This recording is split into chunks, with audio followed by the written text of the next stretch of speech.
घेऊन आम्ही ही लढाई सुरू करणार। ओबीसी बांधवांना माझं हे आव्हान असेल, ओबीसी मध्ये परत 4-5 प्रकार आहेत। ओबीसी मधला जो बलुता आलुता आहे त्यांनी एकतर लढाईत सामील व्हा, नाहीतर आपला 100 वर्षापूर्वीचा व्यवसाय परत चालू करा।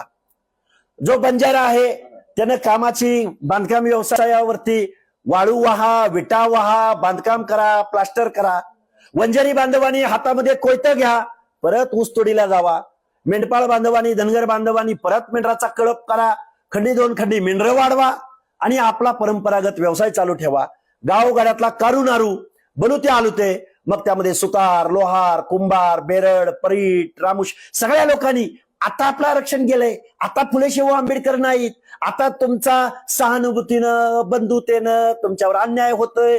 तुम्ही गावकसाच्या बाहेर आहे, तुम्ही गुन्हेगार आहे, तुम्हाला मान सन्मान नाही, तुम्हाला झेंड्याचा दोरी वाढायचा अधिकार नाही, तुम्हाला सरपंच पदाच्या खुर्चीवर बसायचा अधिकार नाही। तुमच्याकडं कोणीही सहानुभूतीनं बघणार नाही। ना शरद पवार, ना सुप्रिया सुळे, ना फडणवीस साहेब, ना बावनकुळे साहेब, कोणीही तुमचं नाही। सत्तेमधून पैसा, पैशामधून सत्ता, हे सगळे कारखानदारांचे नेते आहेत, हे सगळे वतनदारांचे नेते आहेत, हे सगळे राजकारणात प्रभाव दाखवणाऱ्या गावातल्या गावगुंड्यापासून, मटक्या बुक्कीपासून ते गावगाड्यातल्या पॅनल प्रमुखापासून या सगळ्या लोकांची बट्टीक आहेत। कारण यांना भीती आहे की आपला पक्ष पराभूत होईल, आपला आमदार पराभूत होईल, आपलं राजकारण अडचणीत येईल। तुमच्या बाजूने मात्र कोणीही उभं राहायला तयार नाही।